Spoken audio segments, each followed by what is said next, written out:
Hello students, आप सभी का हमारे इस यूट्यूब चैनल में स्वागत है। स्टूडेंट्स, हम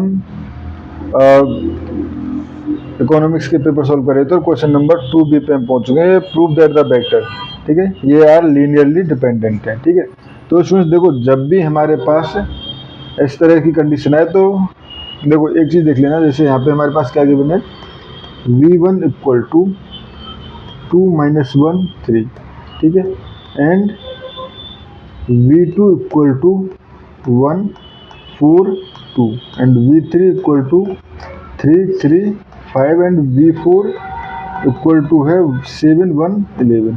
ठीक है, जब भी हमारे पास ऐसा हो कि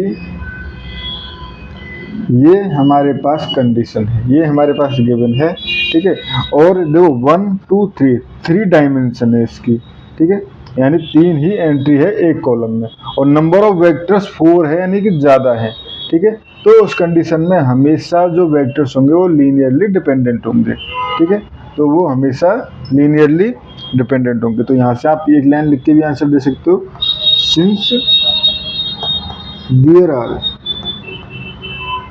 4 वेक्टर्स, ठीक है, in R Q, R Q ये जरूर लिखना है, क्योंकि आर क्यू यानी कि डायमेंशन जो है वो कम है, implies dimension less than vectors. ठीक है, implies they must be linearly dependent. ठीक है, लीनियरली डिपेंडेंट होंगे। ठीक है स्टूडेंट्स, तो ये हो गया हमारे पास। ठीक है, आप चाहो तो इसको ऐसे भी शो कर सकते हो कि A V1 plus A V2 B V2, ठीक है, plus C V3 equal to V4 की फॉर्म में लिखें और इसका एक सॉल्यूशन हम निकाल लें। ठीक है, यानी कि किस तरह से हो जाएगा, ये मैं सॉल्व भी करके दिखा देता हूँ। ये हो जाएगा, देखो 2A plus B plus 3C, देखो इसको प्रॉपर लिख देता हूँ, नहीं तो अदरवाइज आपको समझ में नहीं आएगा।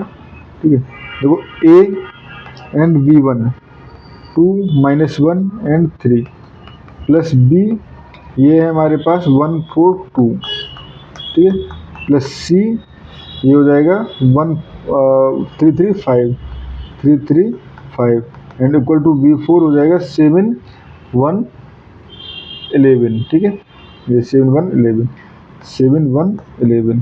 ठीक है, ठीक है स्टूडेंट्स, तो यहाँ से हमारे पास सेट ऑफ इक्वेशन क्या जाएंगी। देखो इससे 2 का मल्टीप्लाई, इससे A का मल्टीप्लाई 2 से होगा तो 2A। ठीक है, सिमिलरली B का मल्टीप्लाई हो जाएगा प्लस B प्लस इधर हो जाएगा 3C, ठीक है, इक्वल टू 7।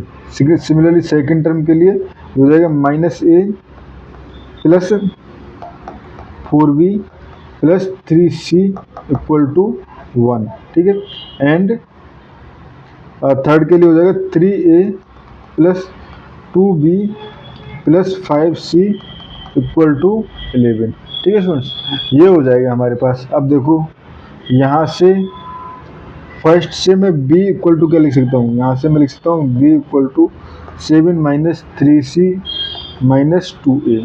ठीक है, ये वैल्यू मैं इन दोनों इक्वेशंस में पुट कर दूँ, या मैं कहूँ इस सेकंड में पुट कर दूँ, तो यहाँ से क्या हो जाएगा, minus A plus 4 7 minus 3C minus 2A plus 3C equal to 1। तो ये हो जाएगा माइनस A प्लस ये हो जाएगा 28 माइनस 12C माइनस 6A।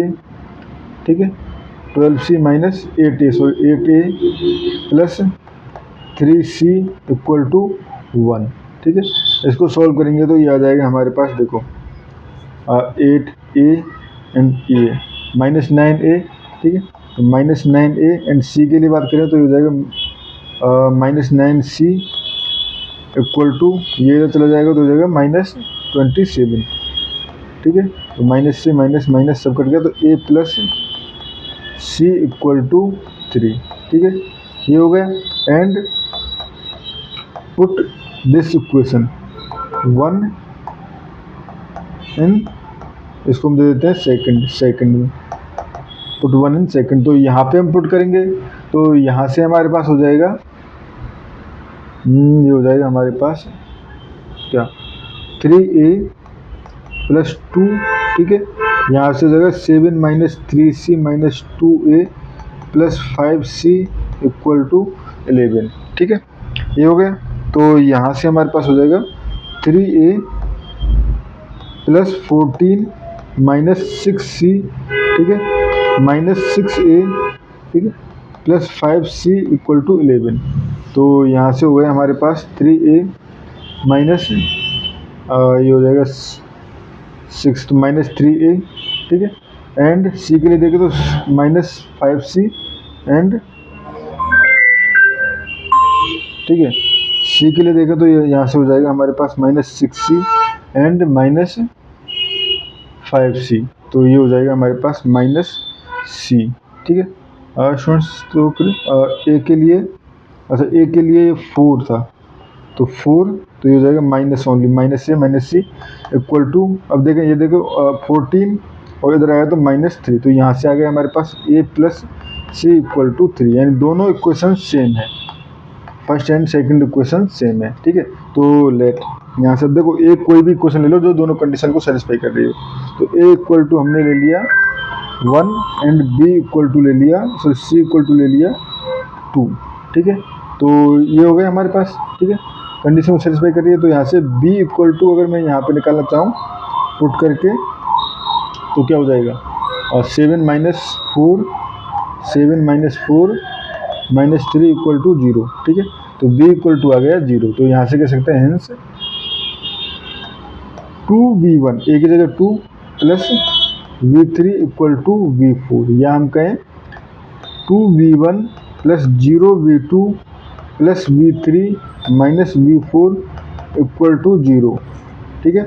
यहाँ पे अब देखो प्रीवियस क्वेश्चन में हमने लीनियरली डिपेंडेंट की डेफिनेशन पढ़ी थी, और यहाँ पे देखो 2 एक नॉन नेगेटिव है, नॉन जीरो है, यहाँ पे इसका कोएफिशिएंट 1 है और यहाँ पे कोएफिशिएंट -1 है, 3 हमारे पास नॉन जीरो आ गए और इस कंडीशन को सेटिस्फाई कर रहे हैं, इसलिए ये लीनियरली डिपेंडेंट है, इम्प्लाइज लीनियरली डिपेंडेंट, ठीक है स्टूडेंट्स। और इस क्वेश्चन में इतना ही करना था, थैंक यू।